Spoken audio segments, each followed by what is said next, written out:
As a Canadian entrepreneur, our next guest has become an inspirational role model to many. She is the co-founder of the 10th largest craft brewery in North America, Minhas Craft Brewery, which she started with $10,000 and has developed into a $200 million global enterprise. To share her journey from engineering student to award-winning beverage maven, please welcome Manjit Minhas with Fortune's Beth Coet.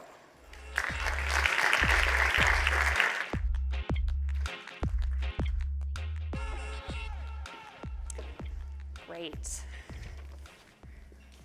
Terrific. Manjit, thank you so much for being with us here. We're going to talk about beer. Yes. We will talk about beer, Great. but first we're going to... It's noon somewhere, right? Exactly. It's never too early. But first, we're going to talk about the Dragon's Den. So for those of you who don't know what the Dragon's Den, for the Americans in the room, it's the Canadian equivalent of Shark Tank. Right.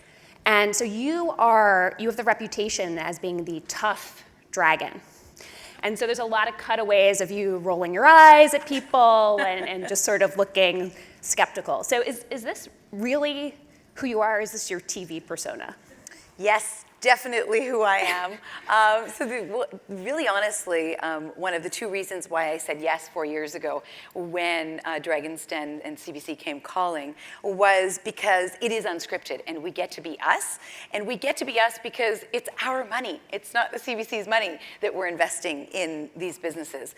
And so my money comes along with my opinions, good and bad, and my tough questions also. And so that was one of the reasons. And the other reason was that I really strongly believe that if it wasn't for Canadians, it wasn't for Albertans, which is where we started our business, and I'm born and raised in Calgary, I wouldn't have neither this platform, neither would I have this amazing international business now. So I felt it was time, 15 years later, to give back to Canadians who help us really build our business. So let's talk about the business for a second. So you were not really supposed to go into the beer industry. You are an engineer. Yes. You're from Calgary. You were supposed to go into the oil industry. What happened? I love how you say supposed to because my mom told me I was supposed to. She gave you exactly. Yes, and my dad was an engineer, had a very illustrious career in the oil patch in Calgary until the 90s when the downturn occurred.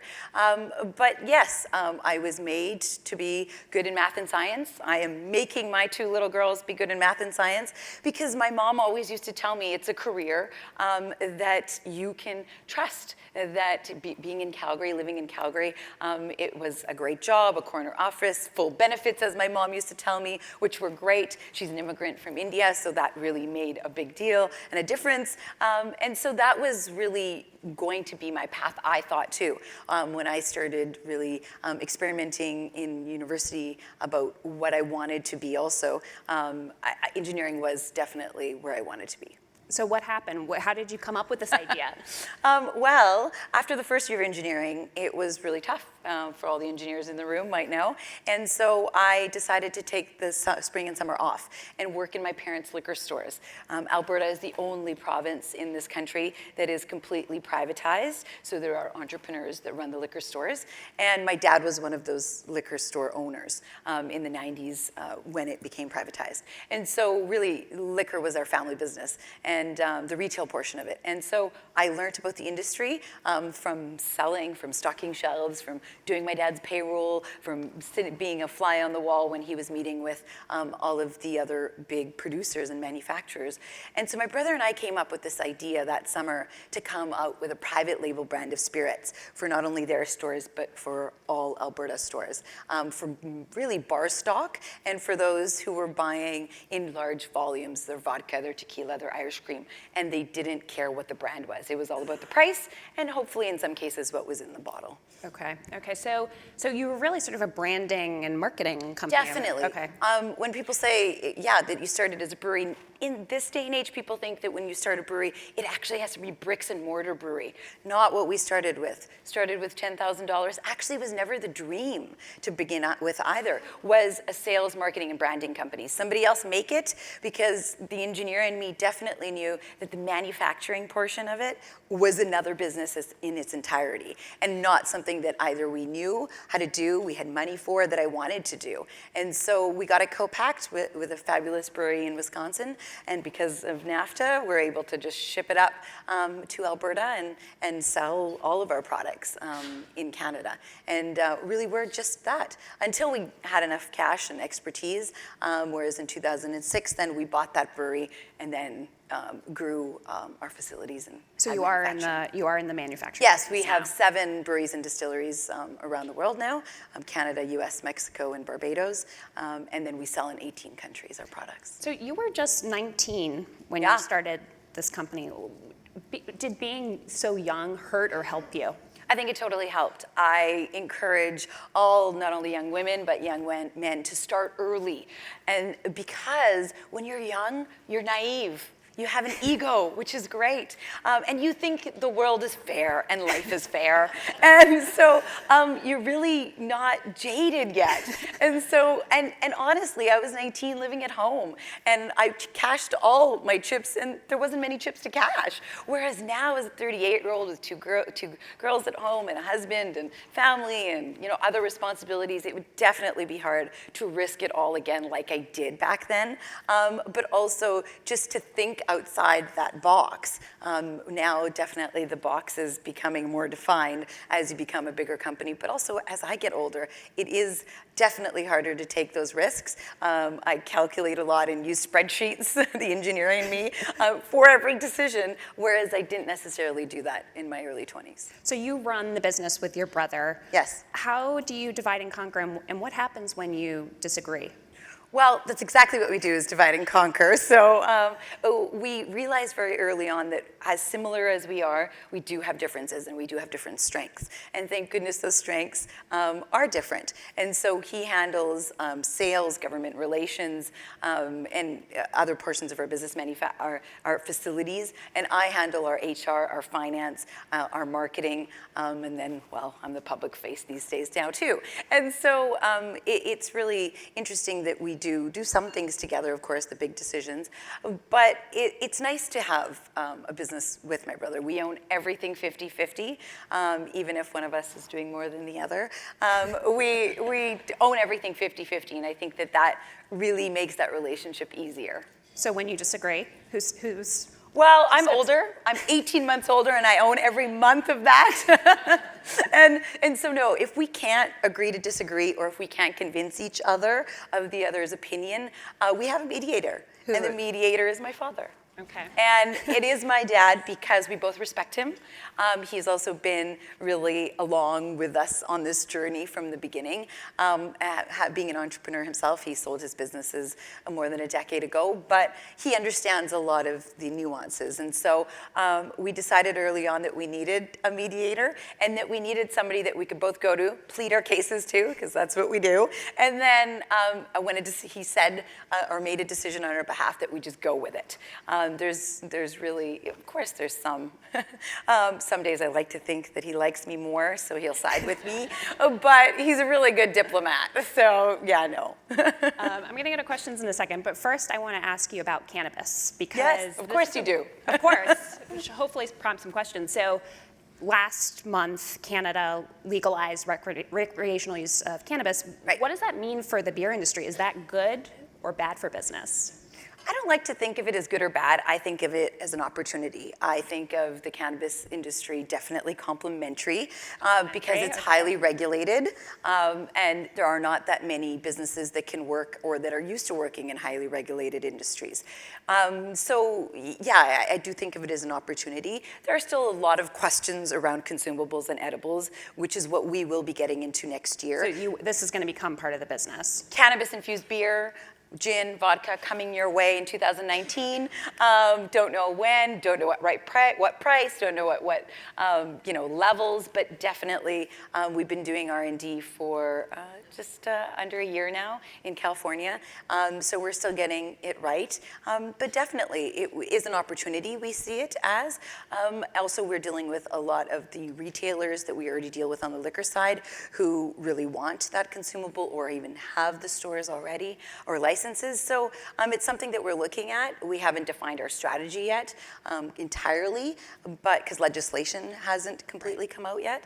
But it is definitely something that we're worried about also, because when we look at the numbers, and that's what I do, is that where cannabis is tolerated or legalized, we can't look at too many other places where it's legalized because we're the only second country in the world, but liquor sales go down by double digits. And so it definitely will affect our industry, and we would be naive and, to be honest, stupid if we didn't recognize this potential threat and take it head on. So you're trying to get out ahead of it? Yeah. Great. Do we have any questions from the audience? Oh, we've got one over there. And if you could introduce yourself. Sure, thank you so much. Scotty Greenwood. I'm from Washington, D.C., and I'm on the board of a publicly traded company, and it's a majority female board. Just went public in July on NASDAQ, and the men who founded the company decided that they didn't want to have a bro culture. And so I was surprised when I was invited to the board to find out that we're majority female. But the reason I mention that to you right now is that it's a majority female board, and it happens to now be the world's most valuable company in its sector. Maybe that's a coincidence, but it's in the cannabis space. And so what I wanted to say is I think you're right to think about the opportunity in the future, but when you look at your investments, will you look not just at the opportunity in the category, cannabis and alcohol, but will you consider factors like a majority female board? Probably not, to be honest, because I think that a company should be run not based on, it should be a meritocracy, and if that's women, great, if that's men, great. You know, in our company, me and my brother run it, and we are one female and one male, and I think that we bring different things to the table. A lot of the reasons for our success are because I think that we have both of those voices, and I push back on some, and he pushbacks on others. For example, our marketing, hence I head our marketing department.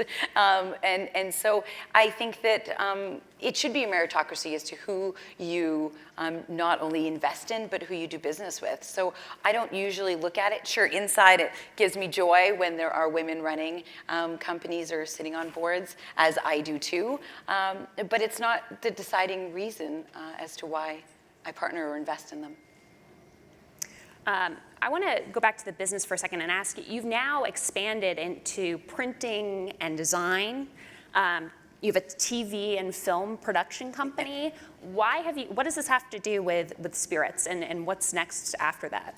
So it might not look like from the outside that those have straight lines to the beer or booze industry, but they do. And for us, it's about being vertically integrated. It's about being able to pivot quickly, about having a product come out to market quickly with the design, with different marketing aspects of it, but also the sales aspect of it. So yes, we have a graphic design company. We have also a bottle blowing and glass company in Illinois, a bottle decoration company, a TV and film production company that not only services our businesses, but our entire businesses on their own. But they were all started to service our business so we could do things quicker and faster than and cheaper than going to third-party companies. And I realized this about 4 years into the company, that in order for us to get a foot in the door with governments, with buyers, with retailers, we had to be quicker than our competition, because our competitions were mostly in Labatt and these global companies. And in order to even sit at the table, we had to have something to offer within 3 to 4 months, not 12 to 18 months. Right. And so that was definitely one of our early successes, and a lot of our successes was being fast in order to react to consumers, react to buyers' needs, and how we did it was to do it in-house. So yesterday we heard a lot about how women entrepreneurs are underrepresented within the Canadian economy. Love it if you could just give one piece of advice for women who want to start their own businesses. Start early and ask for more than you need. I have seen, I can't even count into the thousands of pitches, not only in Dragon's Den, but literally everywhere I go, including the elevator last night here. She'll be available after for you. And women, you know, this is obviously a generality, but in a lot of the cases, even when they come in the den, they will think they need $100,000 to start their company or to get to the next step, and they will ask for $100,000. Whereas a lot of the men who come in will ask for $500,000 and will settle at $250,000 kind of thing. And so I feel that a lot of women who want to start businesses and are looking for investment, they need to shoot bigger, dream bigger, not just your backyard. And I try my best, and definitely out of the 31 investments I have through Dragon's Den, 75% of them are women, and actually out of that, more than half of them are working moms, because I identify with them a little bit more. But it is definitely something that I wish women would do a little bit more. Start early, ask for more, dream bigger, and really honestly just have fun at it. Manjit, thank you so much. Always Thank ask you. for more. Great lesson to end on. Thank you. Yeah.